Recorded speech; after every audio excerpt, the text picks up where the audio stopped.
Well, good morning, magandang umaga, and welcome to today's episode of My PI Dream. We are starting out in the basement this morning, and I believe this is episode 15. And if it's not, then I'll correct it later on in post-editing. Anyway, episode 15 has something to do with the ceiling tiles, and we're going to take a look at that down here in the basement first before we actually go out to the pavilion itself. So let's go ahead and get today started. Now, without further delay, let's get today's video underway.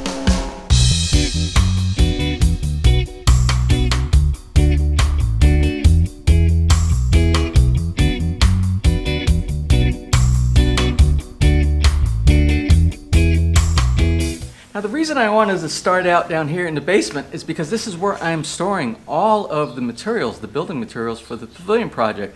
And it has to do with the wood, the hardware, and something like this right here. And this is what we're talking about today. Today's focus is putting the ceiling inside the roof of the pavilion. It's sort of a 3 or 4 step process, but this is the very first step. I've already started this process. I started it yesterday, and I didn't realize how easy this goes in and how rewarding it is when you see the finish. Well, anyway, I'm using this product right here. This is a product by a company called PTech. Well, let's go ahead and look a little bit closer at this product right here. Now, PTech produces these PVC panels. These are PVC. You can use these either for walls or you can use these for ceilings. As it says right here, indoor ceiling or wall panel.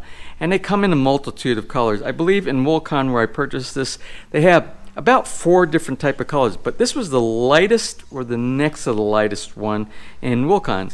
And these panels sell for about 960 pesos at Wilcon present day. That's what I paid for these. And the size of these are 202 by 30 by 2.85 meters. 202 and 30 are millimeters. So it's about 202 millimeters in this direction, or exactly. The thickness is 30, and we'll look at the thickness, what makes it 30. And that's because of these support channels that they have inside here that give strength to these, where you don't really need as much type of support or bars or wood or anything else because of this design that they have right here. And we'll show you how it is really important for this project, why they have these and why I selected this. Now, right now I'm pulling off these stickers. It actually takes me longer. I think it takes me longer to pull these stickers, and they put it on the side that I'm using for the finished side, and it always has this glue. You see this glue and you get this sticky paper stuff on the back. I can almost install this faster than I can pulling off these stickers. Well, let me go ahead and do this, and we'll go outside.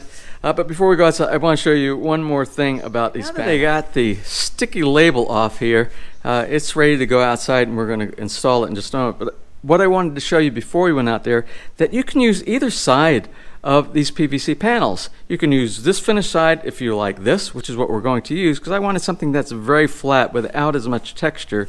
Or I can use this other side, and the other side can be used, and this was what you would normally see. Well, you would see it for walls and for ceilings, but you can see it's the same finish on the inside. It's all simulated wood all the way through, and this is more of sort of like a composite wood, but it's a PVC blended with something else. I don't really know. You can kind of see what it looks like right here. But it works real good. And the advantage of using this type of material is it'll last the lifetime of your project, whether it be your house or your pavilion, as long as you keep this out of sunlight, because PVC does not like UV. It will fade, and then it will eventually crack and fail. So since this is underneath, which is the ceiling, this will never see direct sunlight. So here's what the rafters look up here with nothing attached to them. Remember, I finished up the rafters in the last episode. We were talking about rafters. Now, since then, I started working on installation of some of the ceiling material, and that's what I just showed you down in the basement. And that's what I'm in the process of doing right now. I also took the opportunity to start doing some of the wiring. I wired up the low voltage LED lights that we're going to use inside, and I actually came up a little bit short. I had to order a few more of the lights over there, but this is what it looks like with the rafters and the ceiling. Now, installation is quite simple. Let me show you what I've done already, and I need to continue.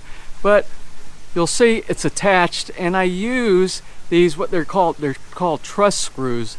Truss screws have a little bit wider of a head, and I secure the panels from the top to the rafters.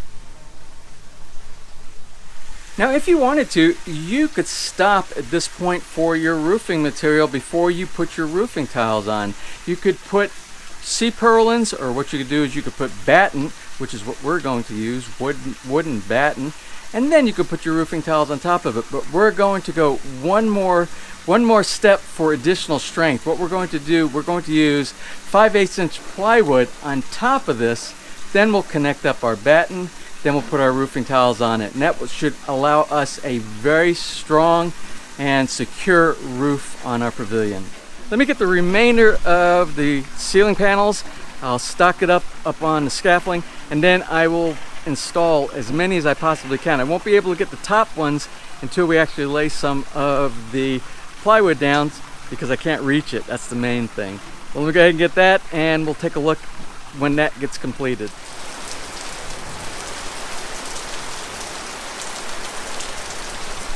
Somebody sent me a comment that Bob Villa could have got this done in 2 days. But Bob Villa doesn't live in the Philippines. All right, here it is the following morning. I have the crew from Caribbean Construction over here assisting with doing the actual plywood on top of the roof. It's just a little, I can't do this by myself. I have to have outside help because of the weight and because of the complexity of doing roofing. So you can see the plywood here. I cut this out yesterday. This is the plywood that's going to go and fit in between the 3 rafters in the center. So I'll show you one that's already done in place. So kind of hidden by the coconut tree right here, you can see the first panel that went in, and both edges are on the end of the rafter. There's a rafter there, and there's a rafter over here on this side. I'll see if I can get a little bit closer so that you can see. See the rafter right there.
Now the last step that needs to be done before the roofers can come out and install the roofing tiles, which are those roofing tiles right there, is going to be putting on the batten. And here is our inventory of batten down here inside the basement.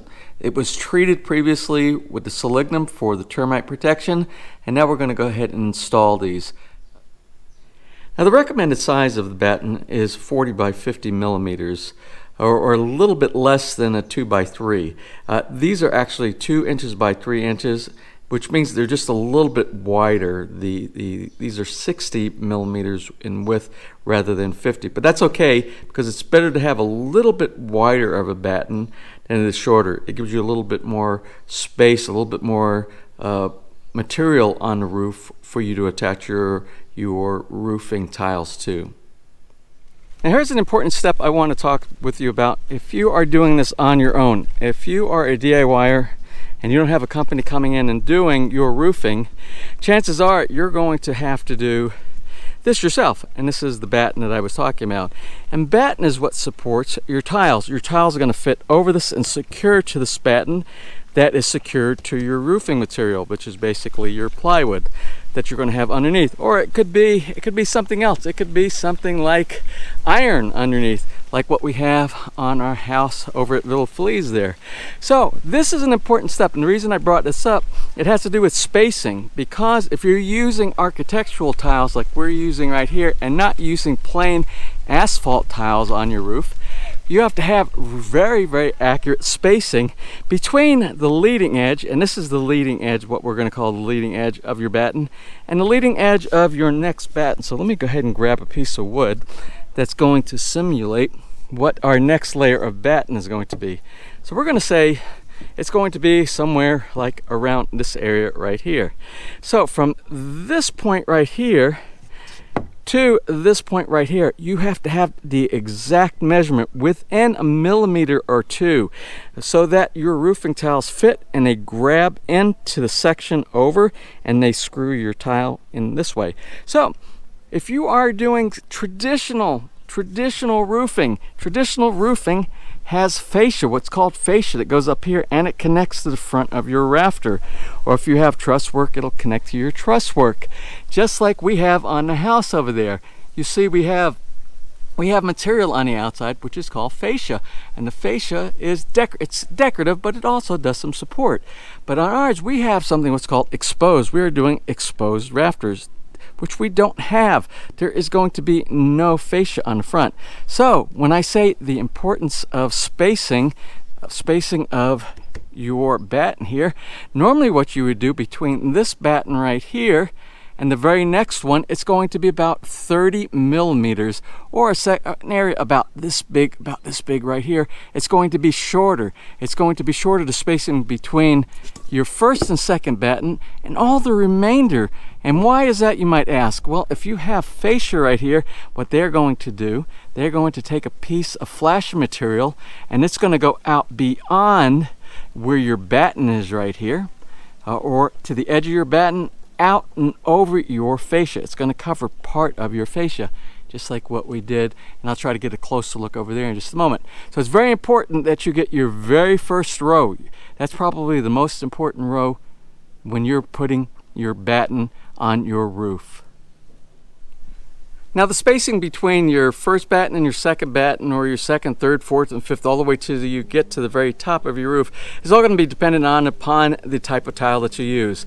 And you have to go by the manufacturer's recommendation. For this right here, it is 368 millimeters between the leading edge of this first batten and the second, third, and fourth, and the fifth for a non-fascia style of a roof like we have right here. I gotta tell you, I am really excited today. You see the truck out here?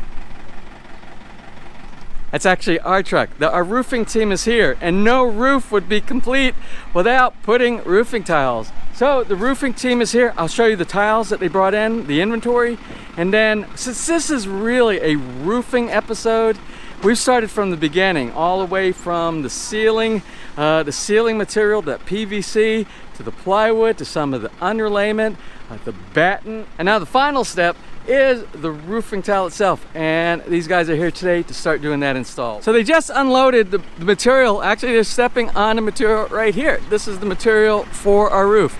As I showed you, sage green, and this is the barrels that go along the top. So they're just now starting to start some things in place.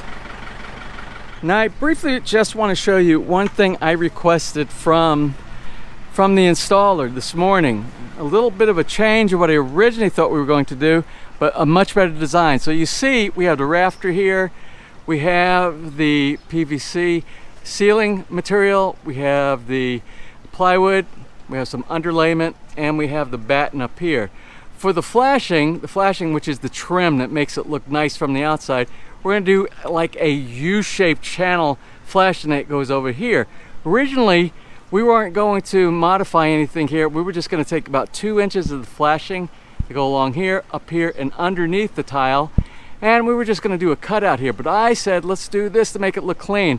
We're going to remove the screws, those 6-inch screws that hold the batten through all this material down into the rafter. What we're going to do, we're going to lift up, and we're going to slide one entire piece of the flashing all the way, or it might take 2 pieces, all the way along, but we won't have to do any cutouts here. We'll slide it under, and then we will reinsert the 6-inch screw from the top that attaches the end to the rafter material. That'll be a much cleaner install all the way down the edge of our roof. I just want to show you a couple of things before we really get focused on doing the roof installation. I did this yesterday. These are the vertical 6x6 posts that are part of the television screen here. We'll have a horizontal post that goes here and one that goes up higher, and we'll build a compartment, an enclosure for the TV here. But also what I did yesterday is I also worked on starting the ceiling fans. You can see I have one of the ceiling fans installed, everything except for the blades, because we still have the scaffolding material here, and I don't want to damage any of the hardware until we remove all the scaffolding, which won't be done until these guys finish with the roofing. So this morning I'm working on the second ceiling fan. You can see I have some of the material here. We'll get that in place. We'll have these guys doing roofing and me doing a little bit of electrical hardware.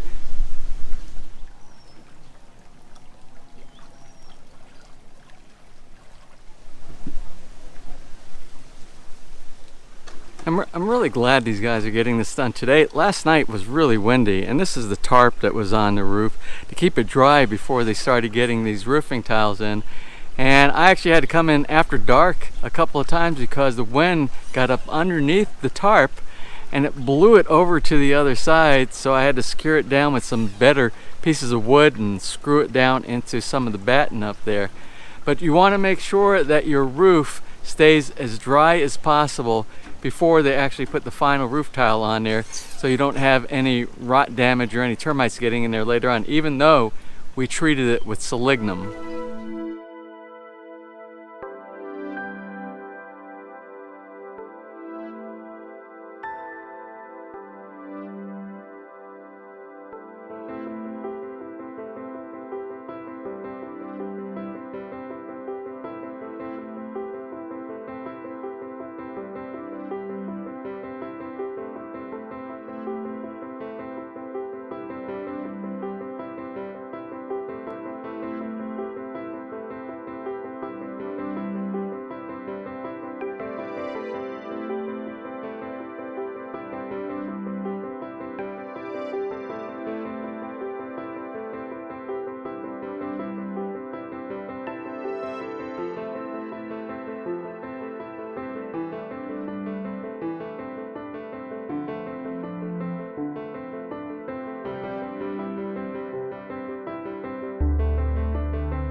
Okay, well here we are.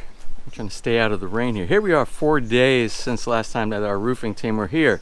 We went through a holiday, which was All Souls Day, and this is the day after. This is really All Saints Day, which is November 2nd. But the roofing team are here. So we went 4 days from the last time that they were here. They had to produce some of the flashing back at their warehouse, at their company, which they dropped off, I believe it was Saturday, Sunday, normal day off, Monday the holiday, and then today they are doing the installation. Now, as luck has it, we had 3 days of beautiful weather, and I didn't think during rainy season we were going to get 4 days in a row of no rain to protect the remainder of the roof that's exposed right now, which is the plywood and everything. But we do have that underlayment there that's protecting it a bit. But the last row of the battens are exposed. Hopefully those will dry out okay, and we won't have any problem with any problems with the moisture later on once they get this flashing in. So let's go ahead and kind of watch what these guys are doing over here right now. Well, like I said, you can see the rain, but you know what? It's starting to get brighter out, so it's just a matter of minutes before they get back into working here on the roof.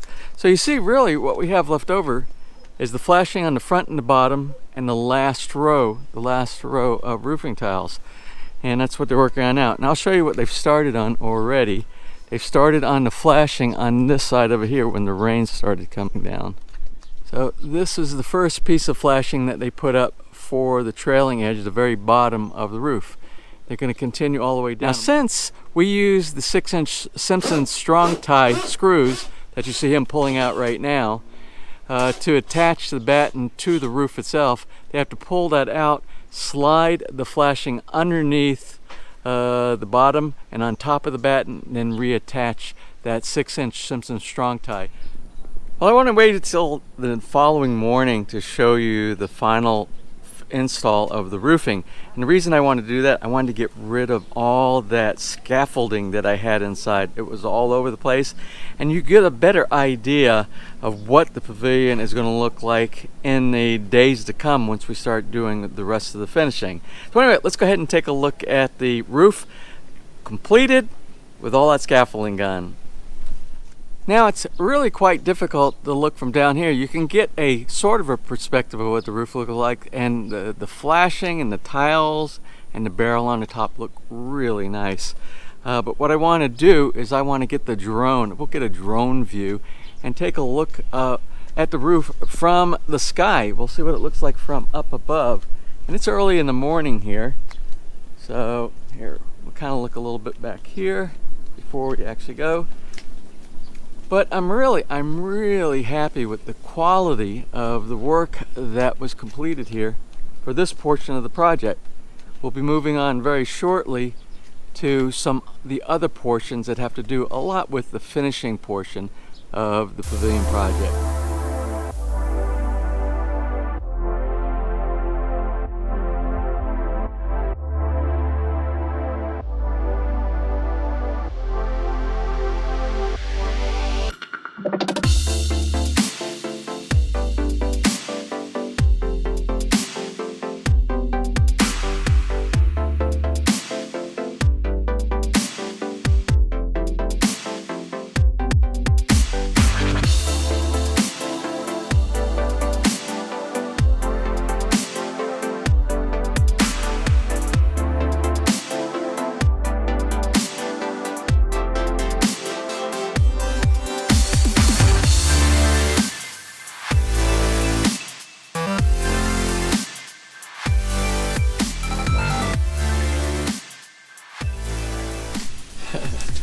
All right, we're going to go ahead and close out the video here in the back of the backyard and inside the pavilion.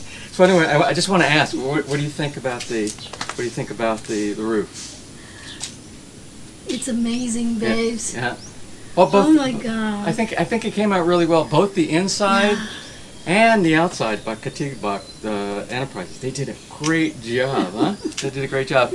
And I want to thank, there's so many people for this portion, for what we've accomplished so far. There's many people that we need to thank. And that includes the people from Katibak Enterprises, both the people in the admin office that helped us select the right tile for the roof, as well as the installation crew that did a jam-up job, a perfect job of getting this installed. They're also the ones that did our other project that around the outside of the sunroom, and they're also the ones that we got to do the roof, the actual roof on Villa Feliz. Those guys, and also I have to thank for the portion that we've got completed so far and continuing is going to be the people from Caribbean Construction. That's Romeo's crew that's building our Canadian neighbor's house across the street. They've been very instrumental in getting us to the point where we are right now, and then going to be extremely instrumental from this point on, because remember, I'm the woodwork guy, they're the mason and concrete people. And they're going to be doing all the finishing stuff, which includes the floor tiles, the stonework for the cladding on all the things like the pedestals, the mini bar area around here. So you're going to continue to see their work and their progress in the upcoming videos. I can't wait to see. Well, this has been a long episode, so we're going to close out right now. But I thought it was important enough to make sure that we keep the context of all the parts of the roofing, all the way from the PVC ceiling that we have inside here, all the way to the final finish of the roofing tiles. I want to make sure we captured all that in one video. Well, that's about it. I hope you enjoyed today's video. If you did, please give us a thumbs up. Please share, and if you have not subscribed, click on that little My PI Dream heart in the bottom right hand side of your screen, and if you ring that bell, you'll be notified the next time we upload a new video. So until such time, from the backyard here of Villa Feliz in the Philippines, you have a wonderful and blessed day.